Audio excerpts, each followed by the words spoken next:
In a stunning development, Pete Buttigieg has a byline in Jacobin magazine. That's right. So this is actually hilarious. You may have heard, when he was a high school senior, he wrote an award-winning essay about why Bernie Sanders is so amazing. And so Jacobin pulled the essay and actually republished it, and it's really something. It was written in the year 2000. It says Pete Buttigieg on Bernie Sanders. This is peak Pete to win the JFK Profiles in Courage Award. So you just know this little high school kid was like, I want to be president, and he like perfectly manufactured the essay in order to win this. Well, the AP saw himself in JFK. On how all his like high school classmates were like, oh, he's going to be president. He wants to be president, et cetera. There you go. Self-fulfilling prophecy. Yeah, it is funny though, because the entire essay is kind of an ode to Bernie and to his anti-establishment type of politics, about how he can't be beaten, about how he's never has always consistently stood by the same with the same principles. And it's kind of like the opposite of the way that Pete has run as in this primary and as a politician writ large. And not only is it in praise of Bernie Sanders' principled, non-cynical approach, it also explicitly trashes cynical, centrist candidates. So listen to this quote. Candidates have discovered that it is easier to be elected by not offending anyone rather than by impressing the voters. Politicians are rushing for the center, careful not to stick their necks out on issues. Who does that remind you of? He also says, I commend Bernie Sanders for giving me an answer to those who say American young people see politics as a cesspool of corruption beyond redemption. Well, you know.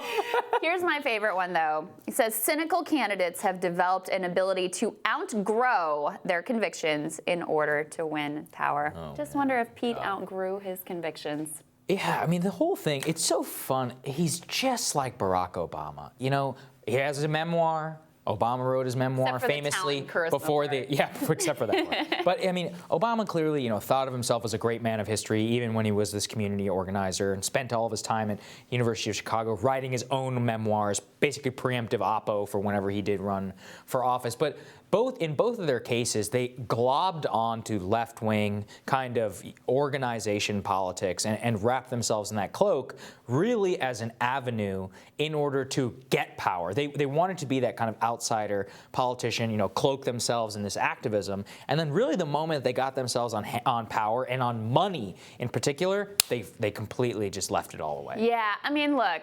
I'm not one to defend Obama often, but there is a big difference between being a community organizer and working at McKinsey. Sure. The other difference is people were actually clamoring for Obama. Like he gave that, and there was like a real energy behind him, and young people bought the hype. I mean, he really was brought to office on the backs of a young, organized grassroots movement. A lot of people got into politics for the first time because they loved Barack Obama and this different, exciting vision for politics that he represented.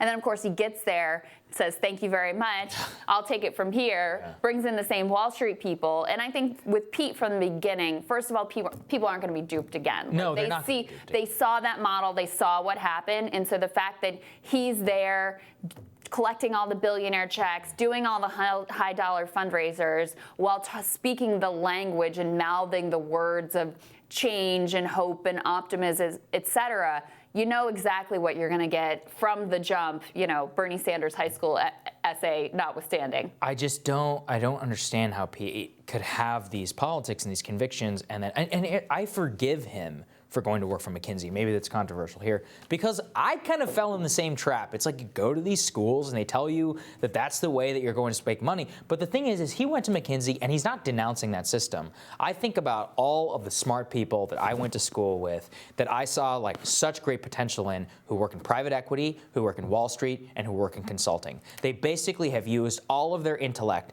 to go work for multinational corporations whose entire job is to just extract wealth from the center of this country, push it up so that they can commoditize it and make bets upon that wealth. That's what their entire job is. And it doesn't take a small brush with the industry. I mean, it shouldn't take more than 6 months to understand what you're doing, even if you're a cog in the machine, like Pete Buttigieg. And the thing is if you hold this kind of populist respect for anti-establishmentism, going to, you can be forgiven for going to Harvard and being like, oh, well, this is what all the smart people said I should do. Supposed to do. And then making a big shift, but we haven't heard him talk about that. And that is where you really see his the shapeshifter lane that he has taken up, and why so many of his compatriots of McKinsey and of Wall Street so love him. I mean, think about, I read a quote here from a guy who works in private equity who's like 37 and was like, we just love Pete Buttigieg. I mean, I think that's his core audience, right? Like, those are the people most excited about his candidacy.